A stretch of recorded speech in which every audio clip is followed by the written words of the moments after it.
Boa noite, meus amados, que Deus abençoe sua vida em nome de Jesus. Nós estamos no encerramento da peregrinação e a peregrinação são 31 versículos extraídos da palavra de Deus, e para cada dia nós meditamos sobre um versículo que Deus tem falado ao nosso coração. Hoje nós teremos 2 versículos distintos. O primeiro está em 2 Crônicas, capítulo de número 26, e o segundo está em 2 Pedro, capítulo 1. Que Deus fale fortemente ao seu coração, assim como no coração de todos que estão aqui para a glória do Senhor. Boa noite, povo de Deus! Em nome de... Vamos aplaudir o Senhor bem forte então. Diga glória a Deus! Diga glória a Deus! Feche os teus olhos e diga: Pai, em nome de Jesus, usa o teu servo e fala comigo nesta noite, em nome de Jesus.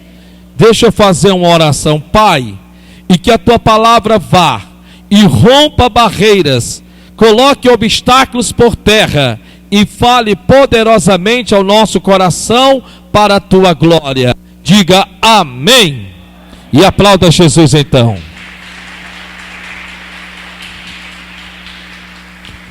Queridos, na peregrinação, e você que tem sua Bíblia, você pode acompanhar também.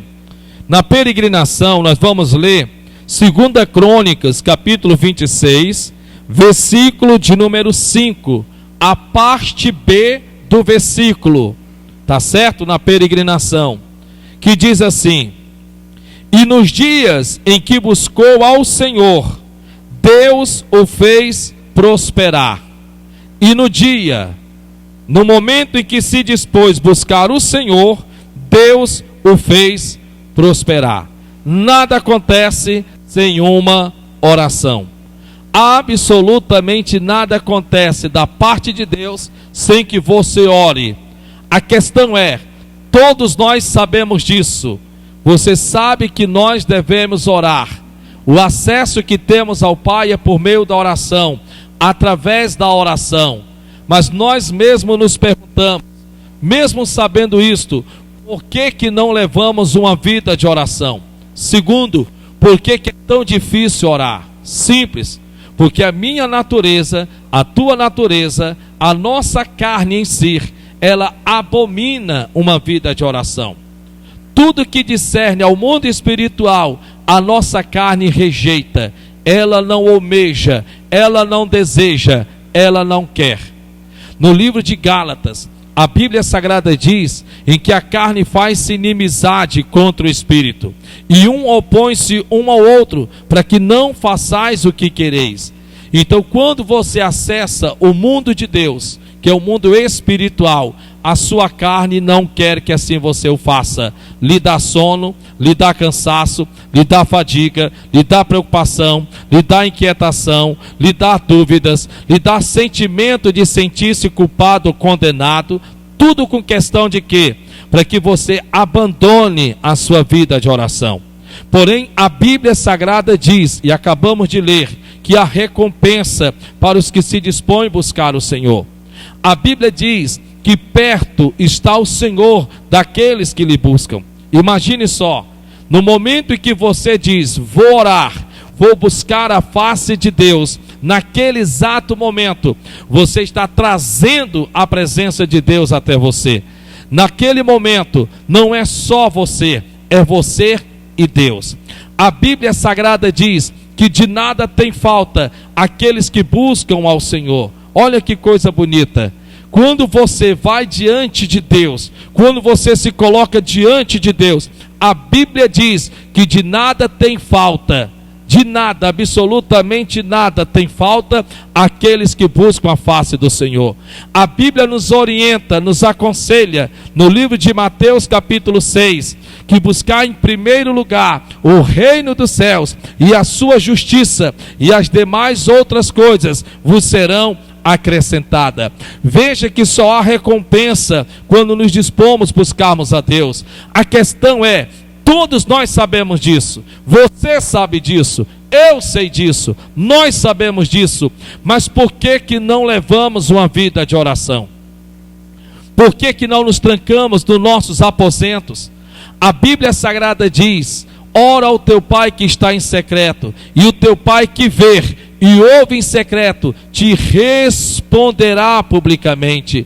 Em outras palavras, a recompensa para os que se dispõem a buscar a face de Deus. Homens como Neemias, que estava diante de uma situação que parecia iminente, que não tinha jeito, a Bíblia diz que se dispôs a orar ao Senhor e Deus lhe abriu porta. Daniel, Sadraque, Mesaque, Abidnego, Moisés e tantos outros na Bíblia. O próprio Senhor Jesus Cristo não fazia nada se antes não fosse diante de Deus por meio da oração, sem que antes não consultasse ao Senhor por meio de oração.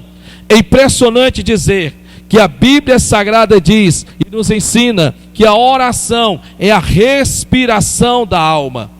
Talvez você está se sentindo sufocado e você diz que é por conta dos problemas. Talvez você está se sentindo fraco e você diz que é por conta dos problemas. Talvez para chegar à igreja está difícil, porque bate aquela tristeza, bate aquele desânimo, e você talvez diga: não, é por conta do cansaço, por conta da fadiga, por conta dos afazeres. Não, não é. Quando você acessa a presença de Deus por meio da oração, o seu espírito se rejuvenesce, o seu espírito se fortalece, a sua alma se alegra. Você tem que entender, no nome de Jesus, assim como nós precisamos respirar para nos mantermos vivos, você precisa orar para que a sua vida espiritual possa se manter ativa. Não tem como você ser um crente fervoroso se não levar uma vida de oração. Talvez você me diga: tudo bem, mas eu não tenho tempo para orar, minha vida é muito corrida. Me perdoe, nós temos tempo para aquilo que nós bem queremos. Você tem tempo para almoçar porque você quer almoçar. Você tem tempo para trabalhar porque você quer e precisa trabalhar. Você, em outras palavras, você só faz aquilo que você quer. Quando você deseja, quando você almeja querer levar uma vida de oração, você acorda 5 minutos mais cedo do costume que você tem de acordar, para que sejam 5 minutos de oração. Quando você deseja estar na presença de Deus, nada te é obstáculo, nada te é dificuldade. Por quê? Porque você entende que em levar uma vida de oração, você estará sendo recompensado. Aqui no capítulo 26 de 2 Crônicas, a Bíblia fala de um homem que era o rei Uzias. E aqui já está mostrando que ele se dispôs a buscar o Senhor e Deus o fez prosperar. Então, até para que prosperemos, a oração funciona. Então, se eu levo uma vida de oração, ela me prospera, ela me abençoa, alarga as minhas fronteiras, amplia os meus territórios. Aqui em capítulo 26, versículo 1, entendendo sobre esse homem chamado Uzias, que era o rei daqueles dias, diz assim: então todo o povo tomou a Uzias, que tinha 16 anos, e o fizeram rei em lugar de Amazias seu pai. Quantos anos tinha o rei Uzias? Alguém aqui tem 16 anos? Alguém aqui? Alguém tem 16 anos? 15 anos? Alguém tem 15 anos? Está ali o Davi. Se põe de pé, por favor, Davi. Nome de Jesus. Imagine um menino como esse, um garoto como esse, assumindo agora a responsabilidade de reinar. Pode sentar em nome de Jesus. Imagine comigo, um menino como esse, agora tendo que reinar, governar uma nação. Pare um pouco para pensar. A pergunta que eu faço: você se deixaria ser governado pelo menino desse? Você daria ouvidos a um menino desse? Pare um pouco para pensar. Porque quando nós lemos aqui, parece ser fácil. Mas você tem que trazer para a atualidade, você tem que trazer para o agora, para o seu eu agora. De repente você agora recebe uma ordem expressa de um menino como esse, de 15 para 16 anos. E ele baixa um decreto. E esse decreto tem que ser executado, tem que ser colocado em prática. E a pergunta que eu faço é: você se deixaria ser governado por uma criança de 16 anos de idade? Talvez você diria que ele não teria nada para te ensinar. Talvez você diria que ele não tem experiência nenhuma para governar. E eu concordo com você. Então de repente ele sabe disso. Ele sabe das dificuldades que ele tem. Ele sabe da imaturidade que ele tem. Ele é consciente da idade que ele tem. Ele sabe que ele é muito novo. Ele sabe que ele vai governar sobre pessoas que em idade são muito mais experientes do que ele. Imagine todas as dificuldades. Eu estou te trazendo para a história. Imagine todas as lutas. Agora então ele tem esse entendimento, ele sabe das dificuldades e agora ele vai ter que vencer. E a primeira pessoa o qual ele vai ter que vencer é ele mesmo. Porque sempre quando ele for levado a se lembrar da idade dele, ele vai ser levado também a se lembrar da imaturidade, da falta da experiência em governar. Mas aí em nome do Senhor Jesus. Só que de repente a Bíblia vai mostrar algo bem diferente. Porque mesmo ele tendo 16 anos de idade, ele vai governar, ele vai reinar, ele vai comandar. E a Bíblia diz que foi dentre muitos os reis, um dos reis que mais obteve sucesso.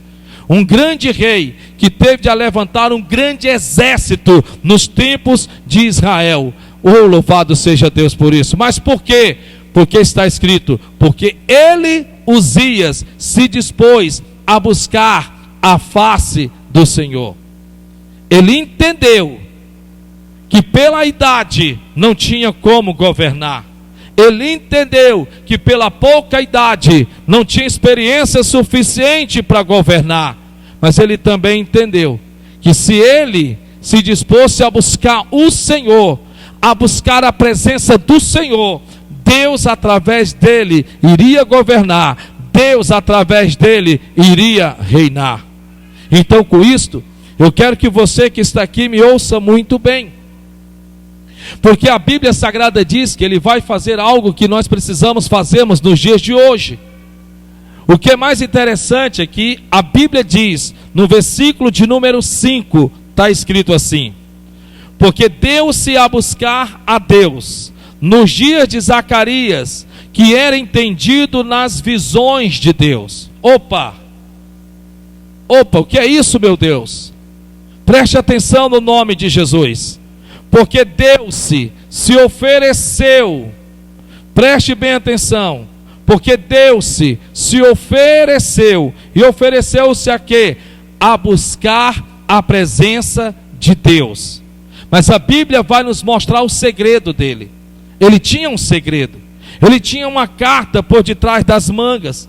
Tinha alguém por detrás das cortinas que de alguma forma o estava motivando, o estava incentivando para que ele com 16 anos buscasse a presença de Deus.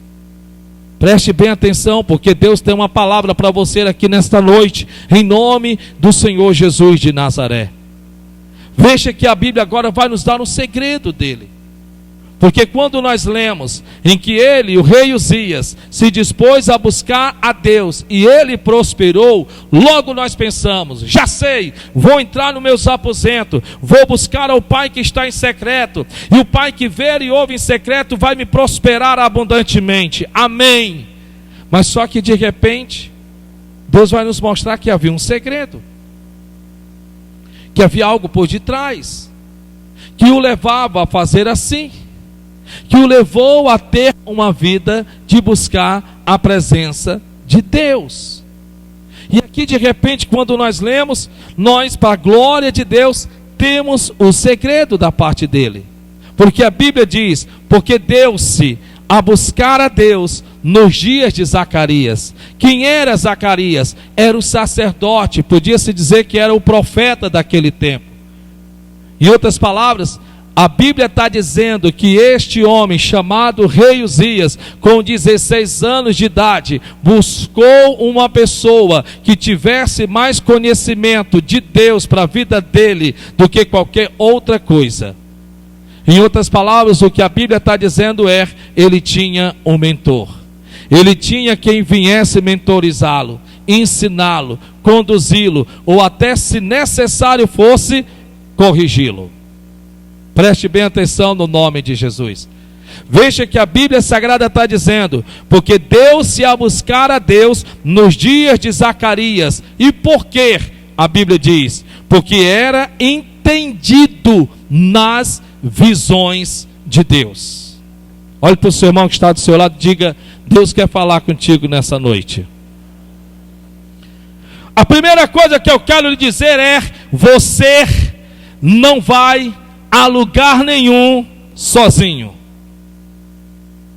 Nenhum de nós. Não tem como se dizer que eu aprendi algo sem que não tenha aprendido de alguém. Primeiro, nenhum de nós vamos a lugar sozinhos. Não tem como eu ou você, qualquer um de nós, dizermos que aprendemos algo por conta própria, quer dizer, sozinhos. Não. Tudo que nós sabemos, tudo que nós aprendemos, aprendemos de alguém, por meio do esforço de alguém, por meio da renúncia de alguém. Tenho certeza que você já deve ter se sentado numa sala de aula, e agora você está entediado, porque você está, meu Deus, na hora de dizer, não aguento mais essa aula. E o professor está te ensinando a matéria, seja ela qual for. E de repente você está achando aquela matéria um quanto que muito besta, ou desnecessária para a sua vida. Pois é aquela matéria que você está sendo ensinado em sala de aula, aquele professor teve de pagar um preço para poder aprender, para poder lhe ensinar. O que eu quero dizer aqui nesta noite é, quem é o seu mentor? Quem tende a mentorizar você? Quem é quem te incentiva? Quem é que quando você precisa, tem a coragem de puxar a tua orelha, no bom sentido? A Bíblia diz, repreenda-me o sábio, e eu serei mais sábio.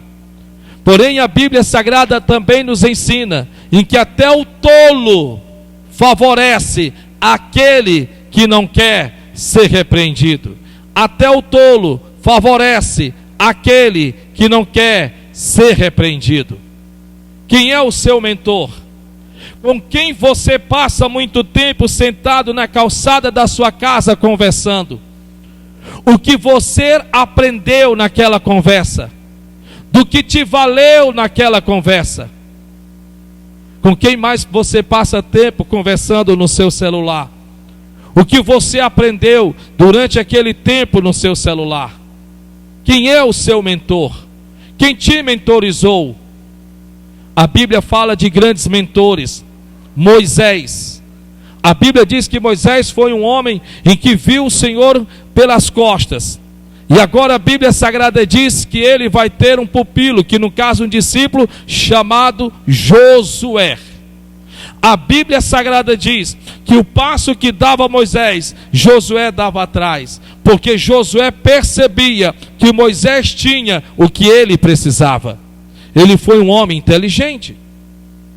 Quem é o seu mentor? A Bíblia diz que o rei Uzias percebeu que Zacarias o profeta era entendido nas visões, quer dizer, na palavra de Deus, naquilo pelo qual estava escrito. E ele então buscava em se aconselhar com ele. E ele percebeu a vida deste homem chamado Zacarias. Percebeu que ele era um homem de oração, era um homem de buscar a presença de Deus. E ele então agora vai fazer assim também o mesmo com ele. Com quem você se assenta para falar dos teus problemas? Com quem você se aconselha? Quem é o teu conselheiro? Quem é o teu orientador? Talvez você diga: não, mas eu sou uma pessoa muito fechada, eu sou uma pessoa que guardo tudo para mim. Esse é o seu grande problema dentre muitos. Você está agindo muito errado, porque quanto mais você armazena, menos você vai saber lidar com isso. Quanto mais você guarda para si, quanto mais você retém para si, mais, sem que você perceba, você vai entrando dentro de uma espiral, ao ponto de você não sequer saber lidar com o que você está passando. Pessoas que estão do lado de fora conseguem ter uma visão melhor do que os que estão do lado de dentro. Quem te aconselha sobre o teu casamento? Quem é o teu conselheiro em relação ao teu matrimônio, o teu casamento? Eu já vi pessoas que, com todo respeito, são muito mal amadas no casamento, homens, mulheres, e outros que estão passando por uma certa dificuldade, e buscarem conselhos em pessoas em que são maltratados ou maltratadas. E essas pessoas, quando aconselhar, por conta da dor, de tudo pelo que já passaram, aconselhar de tal forma, de tal maneira, em que aquele casal ou aquela pessoa teve de se sucumbir. Quem é o seu conselheiro financeiro? Quem é o seu conselheiro financeiro? Uma certa vez, uma pessoa fez uma sociedade. Isso é muito sério. E essa sociedade me assustou muito e me trouxe muita preocupação, porque eram ovelhas do meu pastoreado, ovelhas do meu pastoreado. E eu fiquei muito preocupado, meu Deus do céu, meu Jesus de Nazaré. Até que eu consegui uma maneira de almoçar com a pessoa que tinha se associado a essa pessoa da igreja. E eu então fui a este almoço, um almoço simples. Eu não fui por conta do almoço, eu fui para que eu pudesse ouvir o sócio. E eu me assentei ali, e ali que eu estava sentado, terminou tudo. No outro dia, a pessoa me perguntou: o que é que o senhor acha? E eu então passei ali para aquela pessoa todo o diagnóstico daquilo que eu tinha certeza que iria acontecer. E realmente aconteceu. O que eu quero lhe dizer é: quem é o teu mentor? Quem é a pessoa com quem você se aconselha? Isso é muito importante. Você precisa despertar. A Bíblia diz que o rei Uzias tinha 16 anos. Mas ele percebeu que Zacarias tinha experiência de sobra para aconselhá-lo, para orientá-lo, para direcioná-lo. Quem é o seu mentor? Sobre o que você conversa? É uma boa pergunta. Pergunte isso para o seu irmão: quem é o seu mentor? Talvez você converse com amigos dos quais você diz que são seus amigos, mas às vezes, com todo respeito, os conselhos que eles lhes dão não é segundo a palavra. A Bíblia diz que todo conselho deve ser dado-nos pelo meio da palavra, através da palavra. Quem é o seu conselheiro pessoal? Quem é? Todos nós abrimos a nossa boca e dizemos assim: não, eu tenho um grande amigo. Quem é este amigo? Quem ele é? Quem ela é? É uma boa pergunta. Pare um pouco para pensar em nome de Jesus, porque nesse exato momento o Espírito Santo está falando com você. Quem é o seu conselheiro? Veja que a Bíblia diz: porque deu-se a buscar a Deus nos dias de Zacarias, que era entendido nas visões de Deus. Em outras palavras, o grande segredo da prosperidade do rei Uzias estava na pessoa com quem ele se aconselhava. E por conta dos conselhos que Zacarias lhe dava, ou por conta até do estilo de vida que ele levava com Deus, lhe serviu de exemplo. E agora ele vai se dispor, com 16 anos, fazer história. O que nos vence não é a nossa idade ou a nossa juventude. O que na verdade nos vence, infelizmente, é que nos fechamos dentro de nós mesmos e desperdiçamos oportunidades das quais nós deveríamos aproveitar. Quem é o seu conselheiro? Quem é o seu mentor? A grande verdade é que muitas vezes nós queremos pessoas que nos ensinem no sentido de que nos bajule. Nós não precisamos de bajuladores. Nós precisamos de orientadores. Nós precisamos de pessoas que tenham coragem de nos disciplinar se for necessário, de nos corrigir se for preciso. É disso que nós precisamos. Porque os que te bajulam estão acostumados com quem você é. Mas os que te disciplinam, na verdade eles não querem que você permaneça como você está, mas que você se torne cada dia melhor, cada dia mais na sua vida. Mas quando nós não entendemos isso, nós simplesmente nos fechamos dentro de nós. Qual é a sua reação a uma correção? Qual é a sua reação a uma disciplina?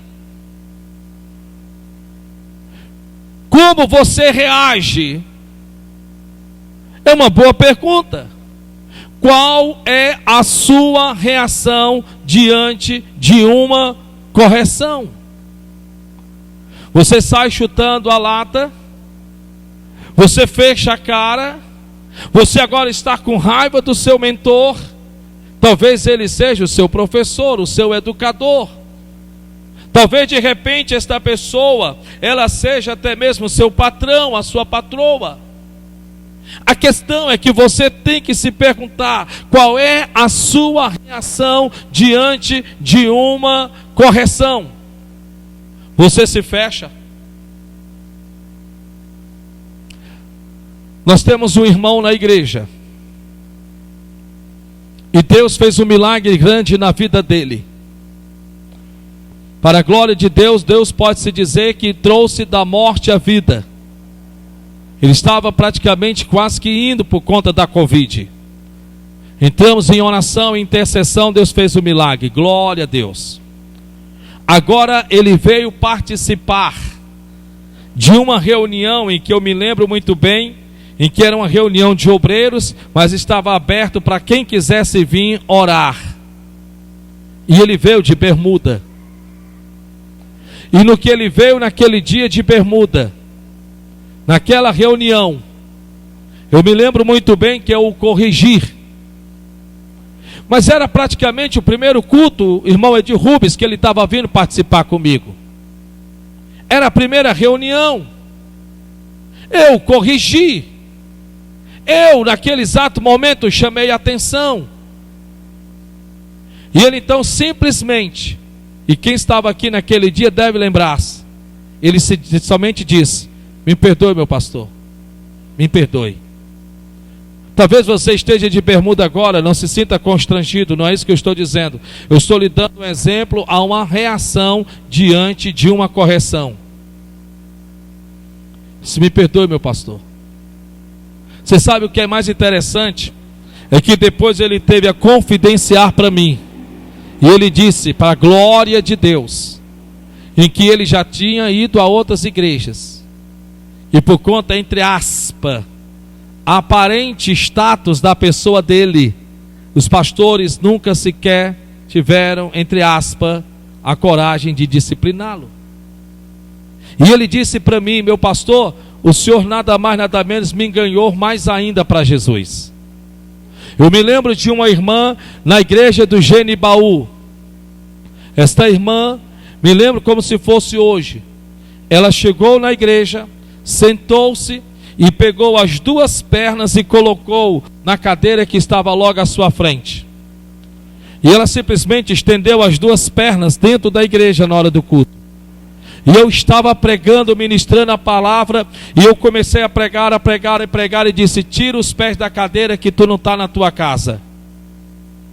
Na mesma hora ela levantou a cabeça, tirou as pernas. Quando terminou a reunião, ela me procurou, e era o primeiro culto que ela tinha ido naquele domingo à noite. E quando ela se aproximou-se de mim, ela simplesmente estendeu as mãos, ela então se apresentou, e ela olhou para mim e disse: o senhor ganhou uma ovelha. Eu não entendi. E eu perguntei: como assim? Ela disse: porque eu já tinha ido em outras igrejas, colocado os pés sobre as cadeiras, e ninguém jamais tivera me chamado a atenção, por conta do carro, que quando eu chegava, se viam e se pensava: não é bom corrigir para que não perca. E o Senhor mesmo assim não deu a mínima. O Senhor simplesmente disse: tira os pés da cadeira, porque tu não está na tua casa. E ela permaneceu na igreja até o último dia em que lá eu permaneci, pregando a palavra de Deus. Qual é a sua reação diante de uma correção? Qual é a sua reação quando os teus pais te corrigem? Qual é a tua reação quando alguém te disciplina? É importante você parar para pensar sobre isso. Talvez você, quando os teus pais te disciplinam, você sai e bate a porta. Sim, eu faço isso mesmo. Eu bato a porta. Eu passo 2, 3 dias sem conversar com eles. A pergunta que eu te faço é: que mal fez os teus pais em te disciplinar? Em te corrigir? Eles te disciplinaram para o mal ou para o bem?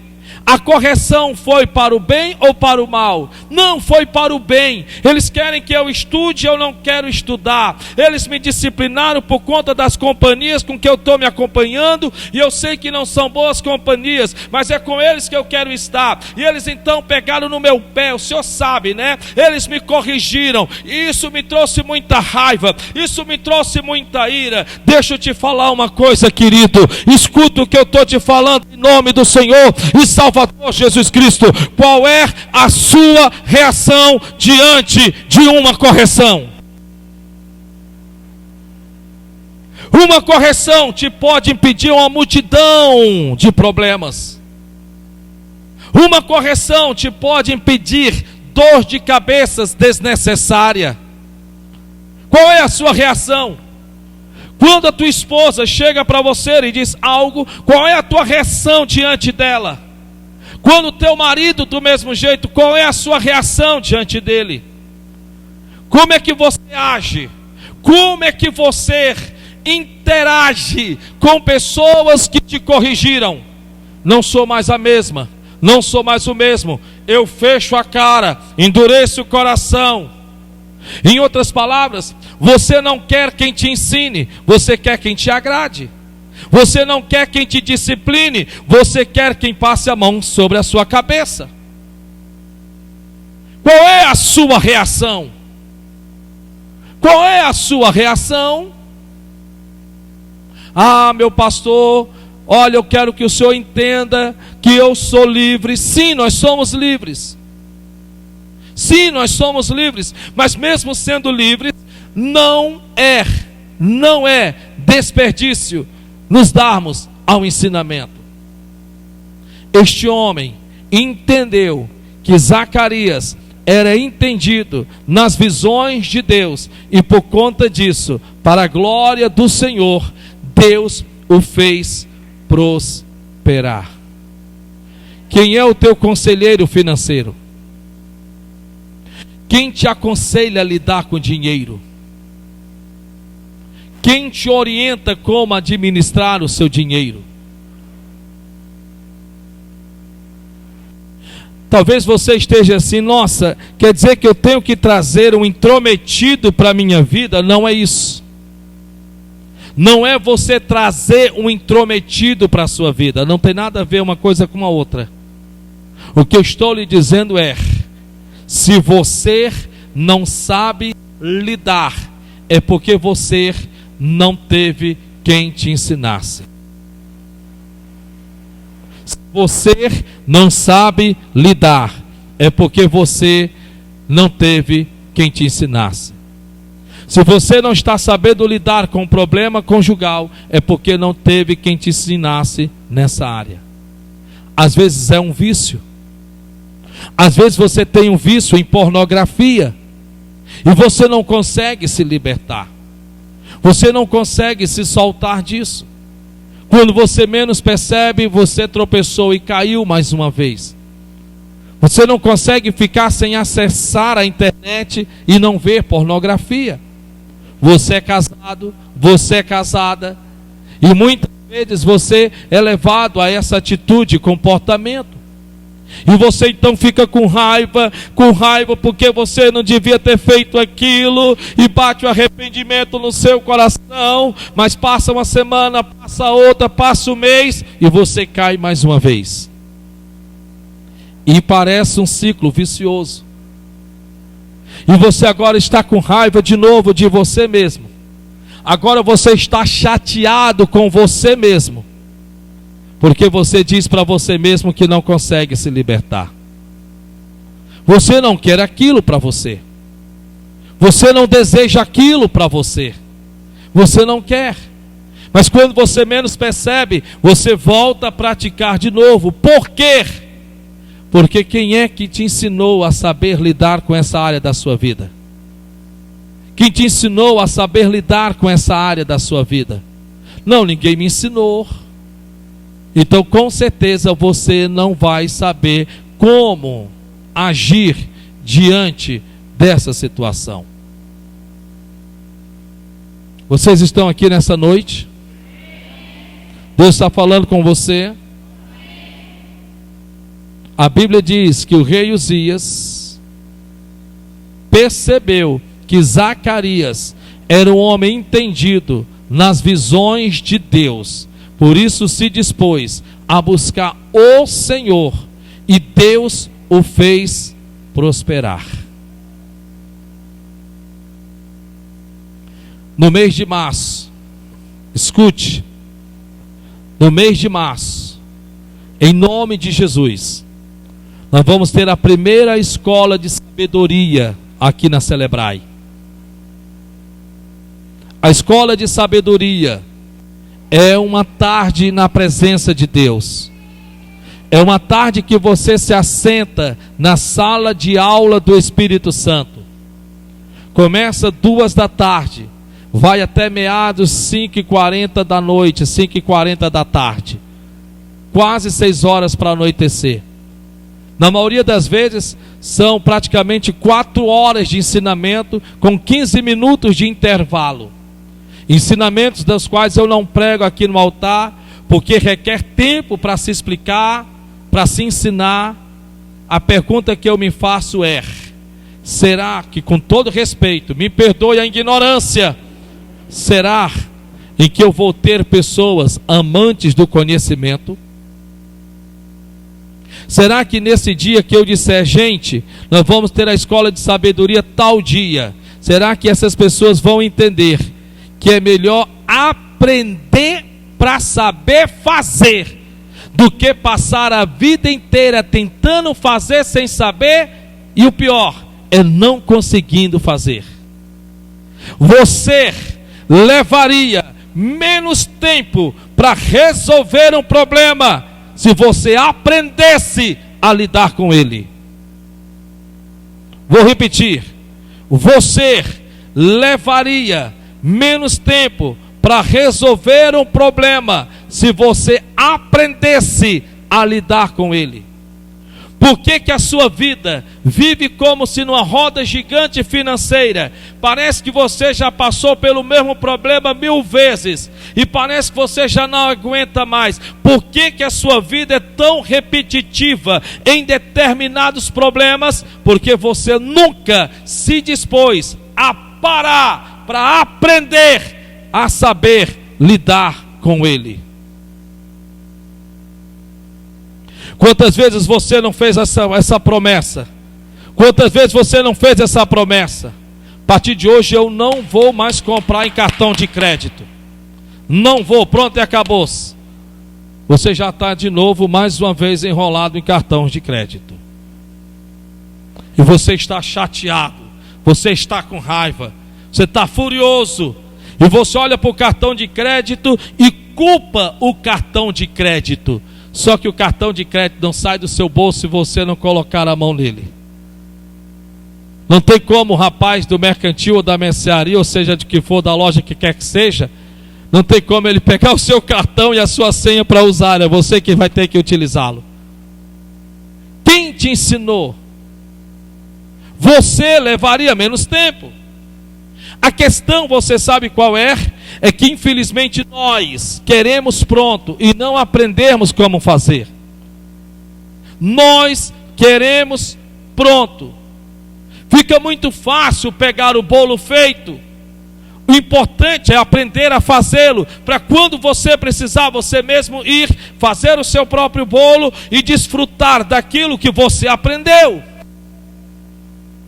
Tudo é muito caro quando nós não nos dispomos a aprendermos a fazer. A pizza se torna muito caro. Meu Deus, que pizza cara é esta? Ela ficaria mais barata se você aprendesse a fazer. A irmã Socorro ali é de mão cheia, uma grande profissional em bolo. Acabei de ganhar um bolo. E é verdade, eu não sou muito de gostar de comer bolo, mas sempre quando ela faz, eu não estou aqui elogiando por elogiar, estou falando pelo Espírito Santo. Ela tem uma mão muito boa para fazer bolo. É um dom, não é só, é um dom. E ela faz os bolos. Amém, glória a Deus. E de repente você vai até ela e encomenda um bolo. E ela diz o valor daquele bolo para você. E você diz, nossa, é muito caro. É muito caro esse bolo. Só que a questão é que você não está comprando o bolo. Você não está pagando o bolo. Na verdade, você está naquele exato momento pagando. Você está conquistando o conhecimento que ela obteve durante um tempo de vida, que ela se dispôs a aprender. Quando que você não se dispôs a aprender coisa alguma? Tudo se torna muito caro quando nós não sabemos ou não nos dispomos a aprendermos a fazer. Nós temos esta irmã que trabalha com cílios. E talvez você vai lá e quer que os seus cílios fiquem bonitos, belos, e ela então dá o valor. E você diz, nossa, é muito caro, é muito caro, é muito caro. Mas só que de repente, se ela pudesse se sentar com você, ela iria lhe dizer o quanto que ela teve de investir tempo parada para aprender, para que você fosse somente lá, se deitasse para que ela fizesse o trabalho. A questão é, se você já é um profissional, por que não se aprimorar em cima disso? Por que não melhorar em cima disso? É uma boa pergunta. Se você já é um profissional, por que não crescer mais em cima disso? Você não pode se acomodar com tão pouco. Você não pode ficar nessa linha de pensamento que está bom do jeito que está. Se você é um vendedor, você pode ler livros maravilhosos que vão iluminar os olhos do teu entendimento e aprimorar o teu atendimento em vendas. Isso é maravilhoso. O tempo que você desperdiça, ou o tempo que você passa sem aprender coisa alguma, é o mesmo tempo que você passaria aprendendo alguma coisa. Hoje, um dos grandes vilões do meu, do nosso, do meu tempo, do teu tempo, se chama celular. Este é o maior vilão de todos os tempos. De todos os tempos. Você já notou como o tempo passa rápido? Você já notou como uma hora se torna um minuto? Você já percebeu que você nem notou o tempo que você desperdiçou falando muitas vezes coisas que não te edificam, coisas que não te ensinam? Agora pronto, o Senhor quer então que eu seja uma pessoa habitolada? Não, eu como pastor em Cristo Jesus só quero em que logo você esteja sobre esse altar, dando um lindo testemunho de vitória e de conquista, porque você tem ouvido o Espírito Santo, e você a partir de hoje vai repensar a sua vida e vai começar a dispor-se a aprender para que você possa crescer. Olha para o irmão que está do seu lado, diga: você não pode se contentar com tão pouco. Ou então diga: ou com quase nada. Você não pode. Você não pode. Você não pode. Escute, em nome de Jesus de Nazaré. E a pergunta que eu faço é: quando nós iniciarmos esse dia, e você vai me ver chamando pessoas, você que quer participar da escola de sabedoria, e eu lhe digo, infelizmente, me perdoe, no nome de Jesus, eu quero estar enganado, eu quero estar estupidamente enganado, eu quero estar enganado, mas pensa no enganado nesse dia, porque me perdoe, mas por experiência própria, poucos entendem que o aprendizado é mais importante do que encontrar feito. O aprendizado é mais importante do que encontrar feito. Jesus de Nazaré teve que aprender por 30 anos para que pudesse viver em 3 anos e meio. Moisés teve de aprender 40 anos para que pudesse conduzir uma nação chamada Israel. Josué teve que aprender aos pés de Moisés por tempos e tempos, para que no dia da oportunidade ele estivesse pronto para exercer com profissionalismo aquilo que ele viu Moisés fazer.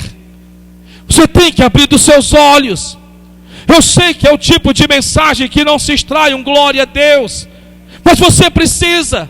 Você ainda tem tempo de aprender. Você ainda pode aprender. Você ainda pode dar a volta por cima. Talvez você diga: eu não quero ir para uma sala de aula, eu detesto sala de aula, eu odeio sala de aula. Mas você pode transformar a sala da sua casa numa sala de aula. Você pode transformar até o banheiro lá da sua casa em uma sala de aula. Você leva o seu celular para o banheiro para ficar vendo TikTok ou Tok-Tik, sei nem como é o nome daquele negócio que eu não tenho. Você está lá, vídeo, e o povo lá fora: ei, não vai sair hoje não? Já vai, ainda não acabou o vídeo. Você sabia que nós passamos mais tempo se somando dentro de um banheiro do que passamos tempo se dispondo a aprender? Isso é comprovado. Transforme o seu tempo em aprendizado. Transforme o seu tempo em aprendizado. Eu estou lhe pedindo em nome de Jesus de Nazaré. Eu não quero parecer um Zacarias, entre aspas, chato, abusado. Eu só quero que você aprenda. Eu só quero que você entenda que quanto mais você aprender, melhor você se torna.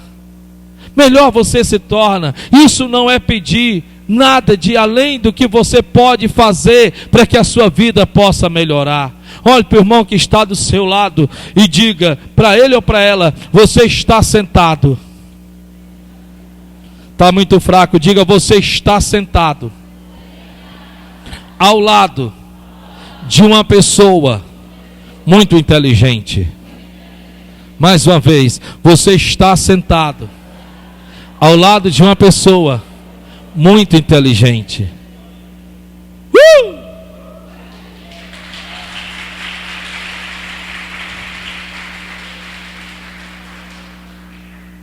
Amém? Segunda peregrinação é mais curta. Segunda peregrinação está escrito num livro de 2 Pedro capítulo 1.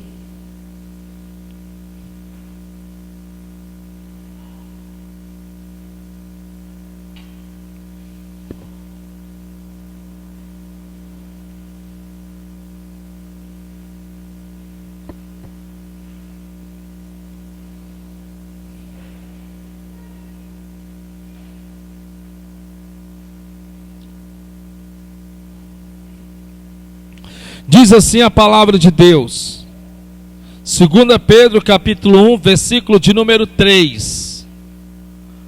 Diz assim na peregrinação: visto como o seu divino poder nos deu tudo que diz respeito à vida e à piedade. Diga: eu não tenho falta de nada.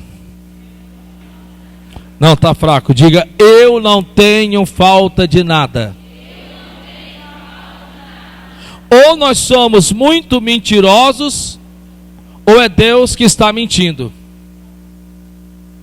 Mas a Bíblia diz que seja todo homem mentiroso e Deus verdadeiro. Se eu me sentasse com você e nós nos perguntássemos: o que é que nos falta? O que você diria? Obreiro carpinteiro, se nós nos sentássemos e conversássemos acerca do que nos falta, eu tenho certeza que nós iríamos apontar algumas coisas.